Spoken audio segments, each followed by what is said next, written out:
이야기는 늘 그렇듯 가장 평범한 단어에서 시작됐다. 이사, 사람들은 그 단어를 들으면 박스, 테이프, 새 가구 냄새, 바쁜 하루의 끝을 떠올린다. 더 나아가 연예인의 이사라면 당연히 성공의 상징으로 연결된다. 넓어진 평수, 높아진 층수, 더 조용한 동네, 더 안전한 경호. 팬들은 아마도 그날도 그렇게 생각했을 것이다. 예능 촬영을 끝내고 광고 미팅을 소화하고 환하게 웃으며 인사하고 차에 올라타는 김영빈의 익숙한 저녁. 늘 그랬듯 괜찮아요라는 말을 환한 표정으로 말하면서도 결국은 웃어 보이는 남자. 그런데 그날 엘리베이터 문이 닫히는 소리가 유난히 크게 들린 순간부터 공기가 달라졌다. 문이 닫히는 소리는 단지 금속과 레일의 마찰음이 아니었다.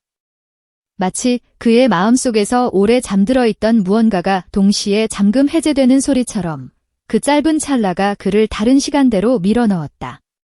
그는 새 집에 들어서는 걸음이 이상하게 느려졌다. 스케줄표에 따르면 오늘은 그저 기사 완료라고 적혀 있을 뿐이다. 하지만 현실은 달랐다.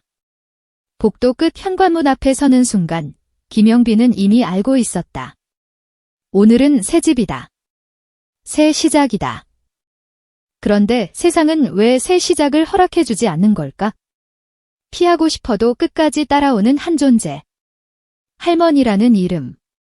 그 이름이 집안 공기 속에 먼저 들어와 있었다.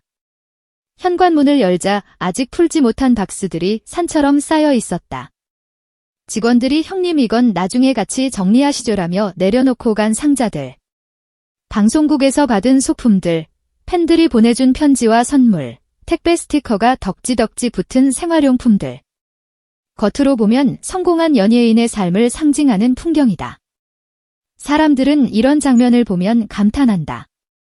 와, 잘됐다. 와, 대단하다. 와, 이제 진짜 올라갔네. 그런데 그 풍경 한가운데 작은 붉은 펜으로 적힌 글씨 하나가 있었다. 할머니 방. 단어는 짧았다. 너무 짧아서 더 잔인했다. 할머니 방이 그 글씨는 누군가의 장난처럼 보일 수도 있었다. 그러나 김영빈의 손끝이 먼저 반응했다. 숨이 목에 걸렸다. 박수는 아무 말도 하지 않았는데 글씨는 먼저 말을 걸었다. 너는 아직 그 약속을 기억하니? 세상이 아무리 커져도 무대가 아무리 넓어져도 사람들의 환호가 아무리 높아져도 마음속에서 단 한 번도 지워지지 않았던 존재가 있었다. 어린 시절 거의 모든 시간을 함께 보내며 울음과 웃음을 전부 받아준 유일한 보호자. 노래를 처음 믿게 만든 첫 관객. 힘들면 언제든 돌아갈 수 있을 것 같던 마지막 피난처. 김영빈은 그 이름을 이제는 안다고 생각했다. 견딜 만큼 견뎠다고. 버틸 만큼 버텼다고. 시간이 약을 만들었다고. 그런데 그 글씨 한 줄은 그가 쌓아 올린 모든 방어를 단번에 무너뜨렸다. 그는 이사를 핑계로, 바쁨을 핑계로, 나중에라는 말로 계속 미뤄왔다. 어떤 기억은 꺼내는 순간 폭발한다는 걸 알았기 때문이다.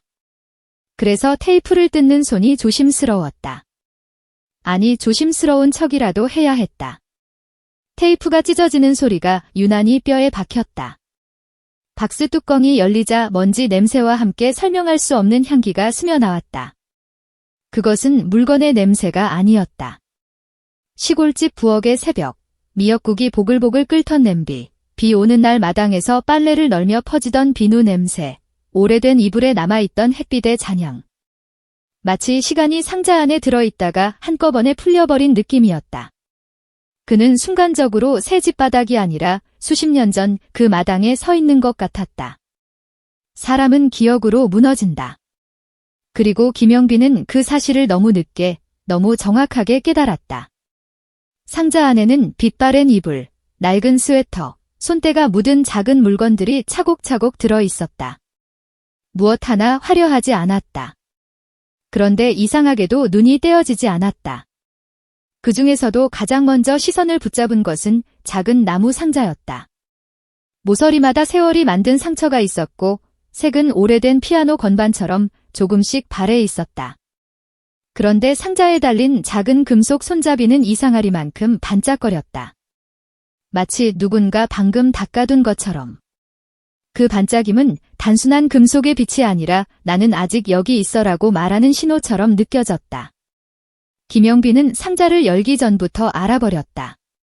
이것은 할머니가 마지막까지도 손을 대던 상자.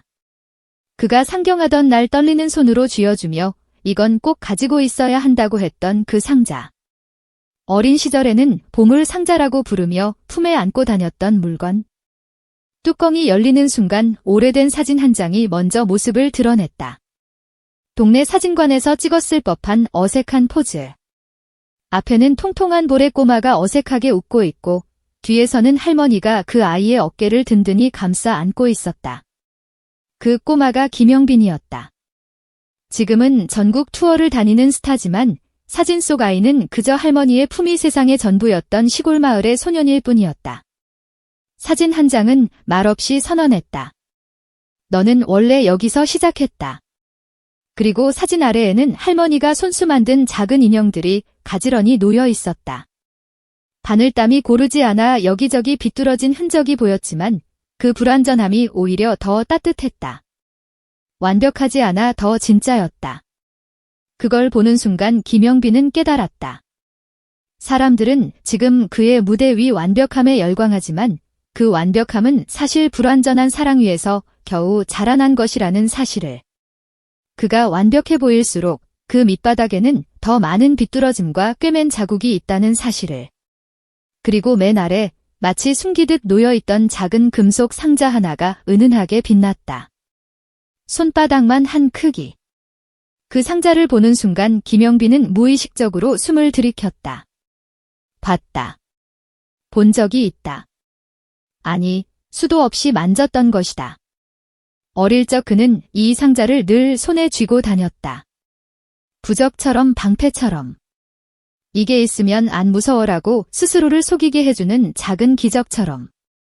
상경하던 날 할머니가 떨리는 손으로 쥐어주며 말했었다.